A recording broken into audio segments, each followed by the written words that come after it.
Welcome to the Rainbow House series. We are here today speaking with Eric Gutschmidt of Gutschmidt Properties. Thank you so much for being here today. Yeah, absolutely. Thanks so much for having me in your own house. So you've become known locally for your unique approach to property management. You've written several pieces encouraging a different kind of landlord-tenant relationship. Can you tell me a bit about why community is so important to the business of leasing property? Yeah. My path to get here was a little bit unconventional. I don't have any formal training or background in this. And I guess I've just been, from a young age, I've been a win-win person. I just operate under a win-win paradigm, a paradigm of abundance, which I know that sounds like super like crunchy and West Coast. I promise you I grew up on a farm playing in the dirt. I'm not that person. But essentially in Cedar Rapids, Iowa, I don't feel the scarcity. And so for people who do feel scarcity, or for people who live in scarcity because of where you live or whatever the case may be, that is a real thing. I'm not trying to psych people into overcoming their very real issues with simply positive thought. No toxic positivity, got it. Right.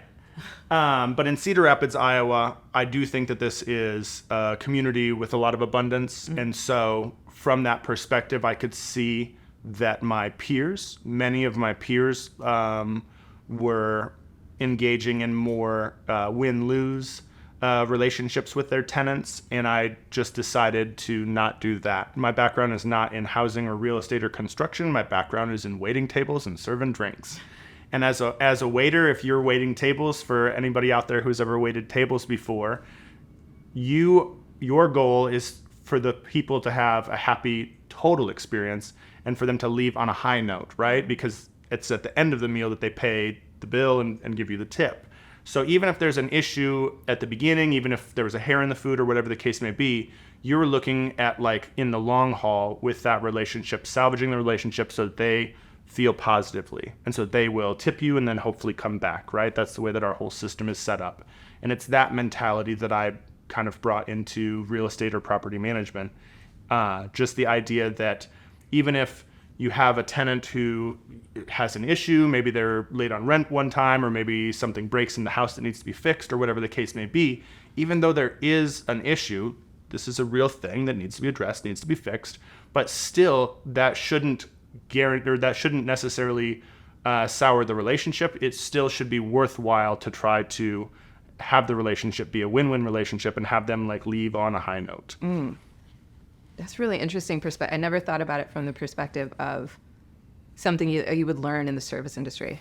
The service industry, to all my service industry vets, is like the best training ground. The best training ground. The best training ground for customer service, for people skills. I went to college and have a degree that I've never put on a resume before, and I learned more in the service industry than I did in higher education, for sure. Wow. Now, you've also become known for caring for and restoring turn-of-the-century homes, particularly some that could bear the label of blight. How does restoring historic properties play a role in community development? I think that it's actually maybe less apparent on the surface, but I think that it plays a huge role from the perspective that the built environment that we live in, wherever you live, you interact with the built environment, and the built environment interacts with itself, right? Two houses side by side interact with each other from the perspective that they are in relation to each other. Their windows can see into each other's rooms or cannot see into each other's rooms. If they both have porches, then if people are utilizing those porches at the same time, it encourages the occupants to interact with each other. Mm-hmm. And so the built environment plays a large part in community in general. And unfortunately, in the world that we live in, the built environment has been used to harm community in many ways. When a neighborhood is built on day one, it's usually built with the totality in mind that this will be a complete space. But over the years, most of the houses that I have are over 100 years old. And over the years, as the neighborhoods change, there are factors that then can disrupt that like community dynamic. And so maybe those factors are that a bad neighbor or a bad landlord comes into town. Maybe those factors are that some large institution buys houses and turns them into a parking lot. There's a lot of different ways that plays out, and I'm not claiming that the blight in Cedar Rapids, Iowa, is on the magnitude of what many of your audience probably is familiar with. But yes, blight is an accurate term. And when blight happens, it's not an accident that it happens. It's usually a result of a series of larger forces that are controllable. Mm-hmm. And so if blight is used to harm a neighborhood, then I feel like rehabbing and bringing back the houses can be the cure or the antidote. Why not knock it down and start over? Probably just foolishness and a nostalgia for cool old houses. No, this actually goes back into sustainability in a large way.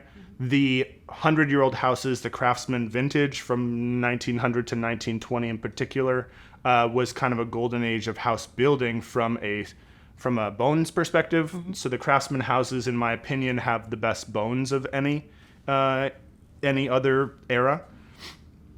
So it's a shame to then take those bones and demolish them and build something new in its place that's not as strong as what you started with.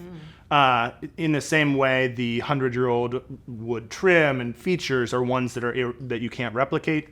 So it seems a shame to bulldoze those and then replace them with some sort of engineered composite trim or whatever the case may be. And then from a sustainability perspective, it is incredibly wasteful to build a whole house and then bulldoze it just to build a new house. In China, they have a policy where I think it's every 27 years, all of their buildings and all of their infrastructure has a functional obsolescence of 27 years, I believe. Okay. And so they are anticipating that everything they build will be bulldozed every 30 years to build new. And their whole society, their whole economy is built in that way. Japan is the same way. The Philippines are the same way. I don't know the ages that they shoot for, but there's whole societies that work in that way. And I view it as being very, very wasteful. In a perfect world, what you would like is to build something with the long term in mind and have that built environment then evolve as culture evolves. And so maybe someday we'll have flying cars or whatever the case may be. What we build today, if it's here for 100 years, will eventually then have to interact with new technologies, new ways of being. In the recent history, we've seen the pandemic reshape society in a lot of ways. And I think that the jury is still out on all of the ways that will impact the built environment, but we can already see that like office buildings there's less demand for office space than there was pre-pandemic. And so this is changing the way that we interact with the built environment. This is changing the way that the built environment interacts with community. So locally in Cedar Rapids, Iowa, we have a series of office buildings downtown that are being converted into housing. And I think that that's as it should be, that the buildings should evolve with time as opposed to needing to be bulldozed and then built again.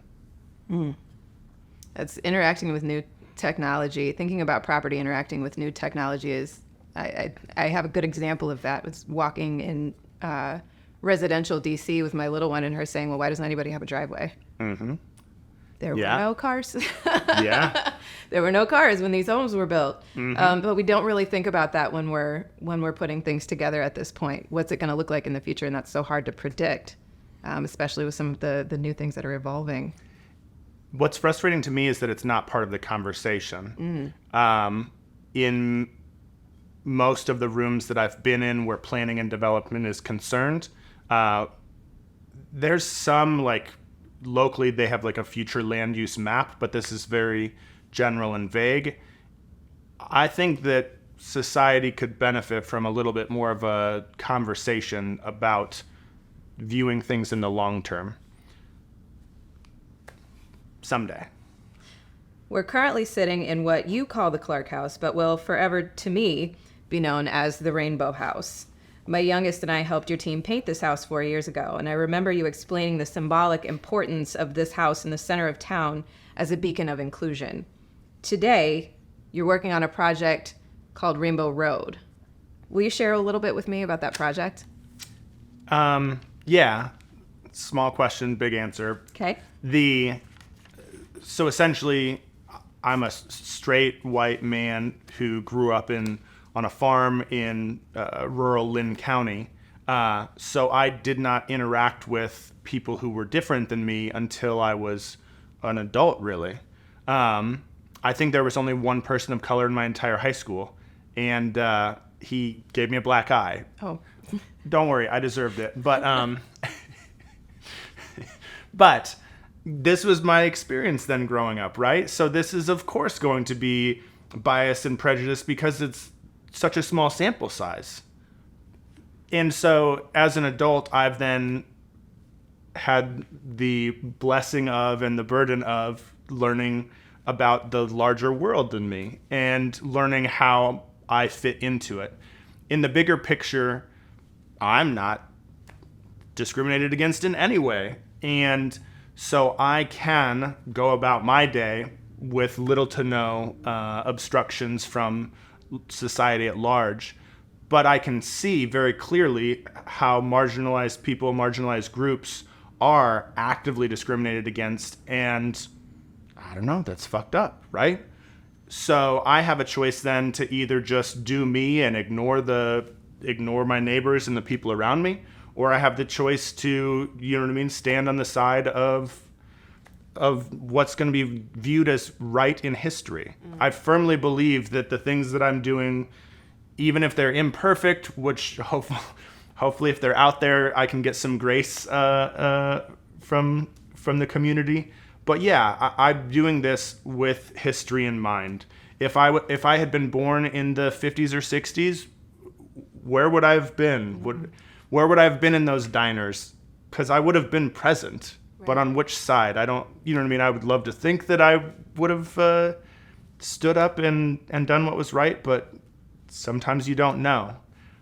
In comparison, I do know where I am now. I do know where we are today, and I do know that this is right.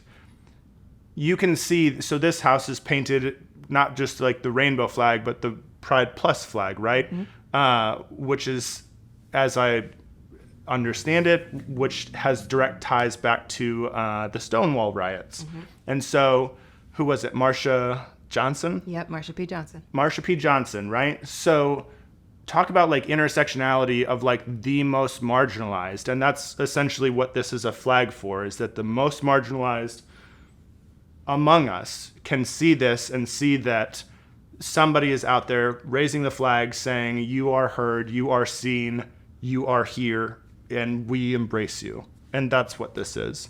The specifics of the day this decision to paint the house in this way, I don't know. People made me mad in a couple of key conversations. And so I did something probably out of a little bit of pettiness, but I tell you what, there's worse reasons to have done better things. Constructive petty.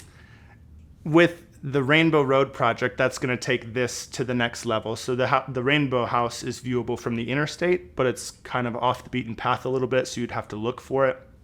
The Rainbow Road project is going to be 10 houses in sequence that are each very loud. And they would be then what I would consider to be to make up a Caribbean rainbow. So this is a little bit more than just Roy G. Biv.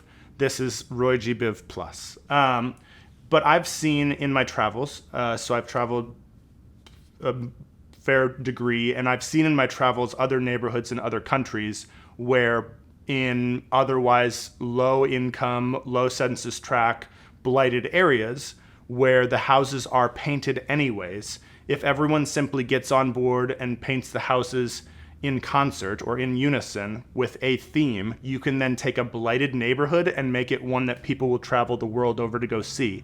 The Lapas neighborhood in Rio de Janeiro, there's a neighborhood in Key West, there's a neighborhood in Medellin, Colombia. These are all over the place, these neighborhoods, where people have seen, Comuna 13 is the neighborhood in Medellin, where people have basically taken back ownership of the narrative. And so even though society may say that the Lapas neighborhood is an unsafe neighborhood, the residents there are proud of the neighborhood that they live in, and this is a reflection of that. So again, this is something that just raises a flag and unites, is designed to unite people. What's the most important lesson you've learned from travel? Oh, we all put on our pants one leg at a time. All of us, the world over. You learned that from a grandpa, you know. But this is the thing, right? So this is what you learn, is that same advice from that grandpa transcends culture. So one of my favorite moments while traveling was in a salon, like a massage salon in Seoul, South Korea, and from across the room in like kind of like a sauna space, there was a couple who were flirting with each other. And they were flirting in a way that even though they were across the room, I couldn't hear what they were saying.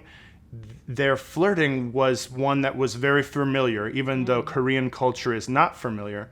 I could see in that moment that they were doing a very predictable coupling and flirting. And in that moment, I realized how similar we are and that flirting transcended culture. So even though in Seoul, South Korea, I did feel other, which is, you know what I mean? I was in their house, right? So of course I felt other, right? But even though I felt that, there was still moments where I realized that how much the same we were. And in that space, then I could see that those were human expressions and human experiences as opposed to Korean experiences or Korean expressions as opposed to American experiences or American expressions.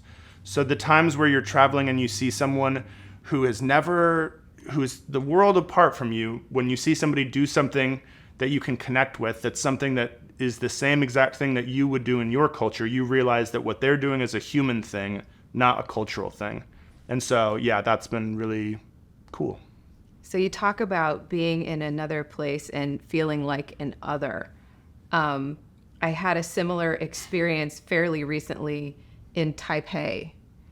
And I think that was a good experience for me. I think everybody should experience going somewhere and having absolutely no point of reference for anything at all. Yeah. I feel like it has made me far more empathetic toward people who are coming here and have no point of reference really for, the way that we speak, our what is polite, some of our strange colloquialisms that actually don't make sense when you think about them. Mm-hmm. Yeah. Being an other is something. Especially for someone who has been in the majority in almost every room I've ever been in, being able to be comfortable being the minority in the room, being able to be comfortable in a room where everyone else is speaking a different language, being able to be comfortable in that space, and that helps you realize what it's like in the United States for people in minority groups. Because many of the rooms that they're in on a daily basis in their own country, in their own city, in their own house, are rooms where they're in the minority, where everyone else is speaking a different language, figuratively. Mm-hmm. I think that that's better for everybody. And for people of color, coming from a white guy from Iowa, it's one of the coolest things for me while traveling to interact with Americans of color, because in that moment, we're both in a room where neither of us speaks the language, and we realize we are way more similar than everybody else in the room. And so in that space, it wipes away a lot of the differences that we feel in the U.S. In addition to your own projects, you've also devoted time to supporting fledgling or aspiring property managers, particularly among people from historically excluded populations. Why is that important for you to do? I mean, I don't think it's something I have to do, but... Well, no, not that you have to, but you've made time for it. Yeah, so essentially, the place where I have the most expertise is in real estate and in being in property management, real estate development and property management. And so I can see the ways that this has been systematically been used as a tool to divide people and hold people down and cause harm. I can see the ways that this has happened. I can't see all of the ways, but I can see enough of the ways to know that this has really been used as a big tool. And so from my perspective, I'm not expert in very many other things, but I can see that this has been used as a tool to harm people, and so I believe this can be used as a tool to help people. And a big piece of that is equity. In Cedar Rapids, Iowa, 99.9% of the landlords are white men. Probably not 99.9, but I'll bet it's close. In comparison, in Cedar Rapids, Iowa, there's a disproportionate amount of people of color who are renting. So then people of color are renting from people who don't share their same background, life experience, who don't speak the same language as them, figuratively. And so I think that it seems very logical that one of the solutions would be that you need more access and more people of color in these rooms of power.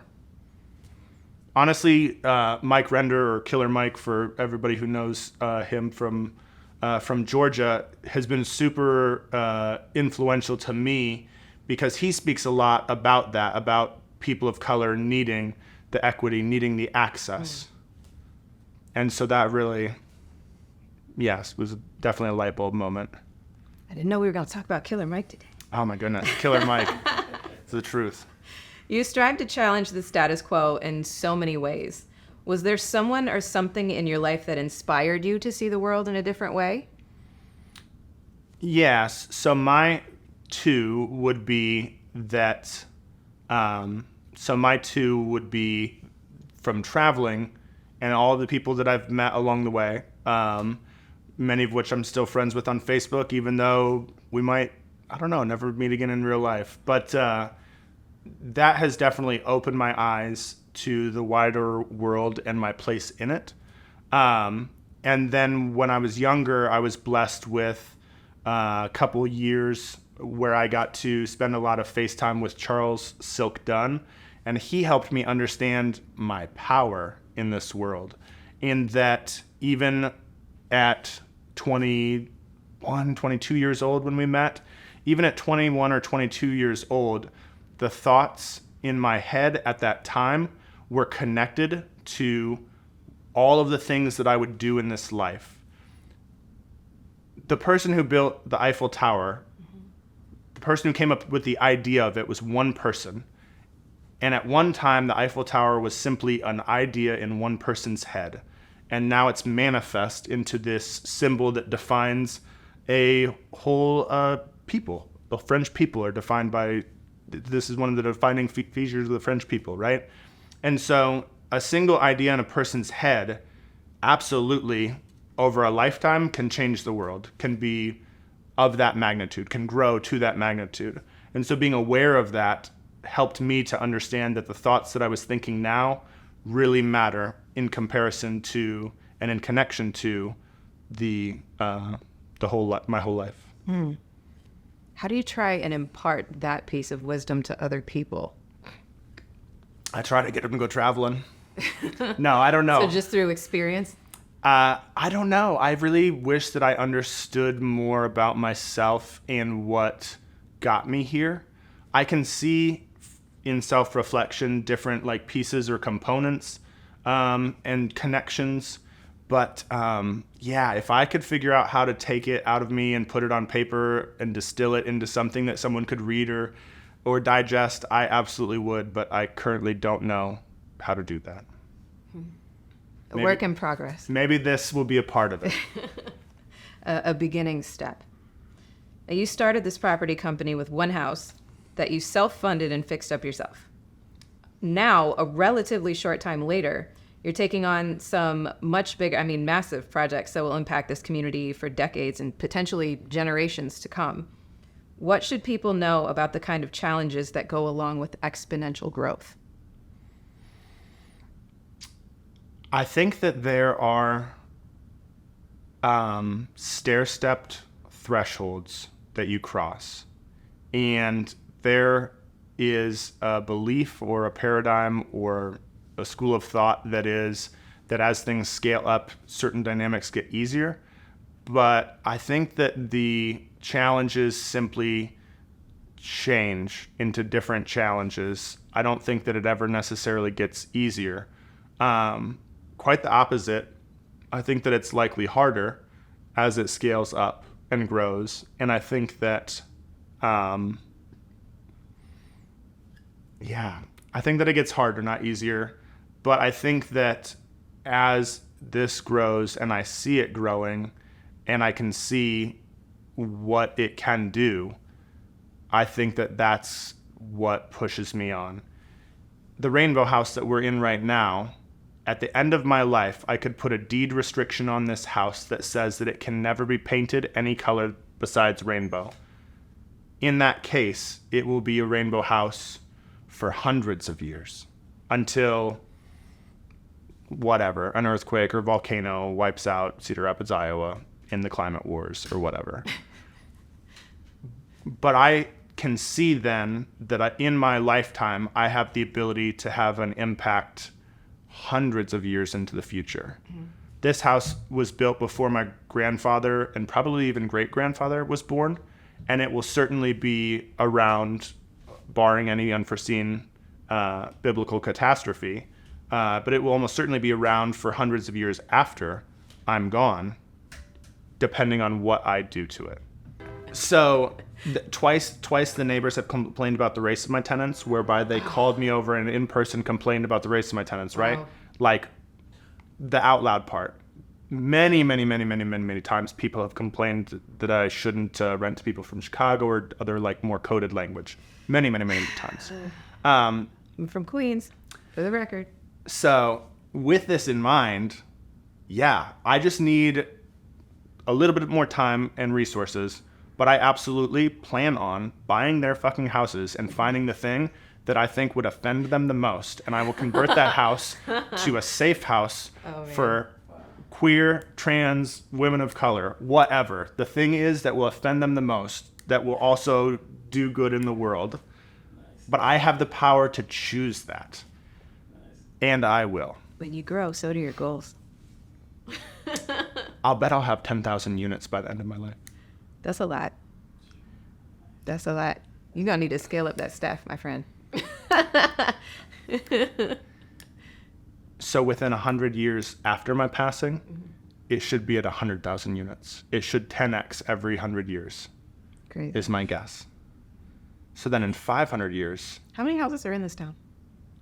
So you figure 40,000, maybe 30,000. Yeah. So are you going to strategize where to go from here? At some point, yeah, I'll need to figure that out. So as the projects that you're engaging in and accomplishing grow in size, what does that do for your mindset around what is possible in capacity? It just grows proportionately, right? Well, maybe not directly proportionately, but as you grow as a person, right? When you're a kid, you first ride a little like tricycle or something, or like a big wheel, and then you graduate to a bike with training wheels, and before you know it, you're on a bike with no training wheels, then you're on a dirt bike or a motorcycle. It scales up.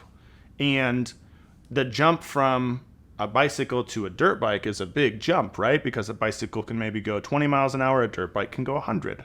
So there's times where like the jump is actually a bigger jump. But yeah, the more that I learn about this, and again, I wish that I wish that I knew more. I wish that I knew I wish I definitively knew the best way to do this. Unfortunately, I don't know definitively the best way to do this, and so I'm trying to learn as I go. So again, a little bit of grace would be super appreciated, but know that that is what I am absolutely striving for. So as I grow, as this scales up, as this becomes more impactful, as I realize more things that I can do, the Rainbow House is small in comparison to the impact the potential of the impact that I could have in my lifetime. So I absolutely plan on maxing that out. I feel like for most people, the hardest part of achieving is understanding that things are possible to even strive for them in the first place. So talking about, growing your accomplishments and then resetting what you think your capacity is or your capabilities are or what's possible for the future. I feel like that applies to so many people and for so many things. It's not just about property necessarily. I feel like that's about life.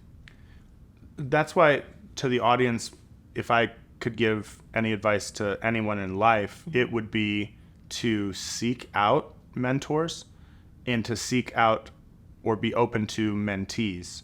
Regardless of your station in life or where you're at, I have gotten some great mentorship over the years, so I recognize this karmic debt to the greater world around me, that I should pay this forward.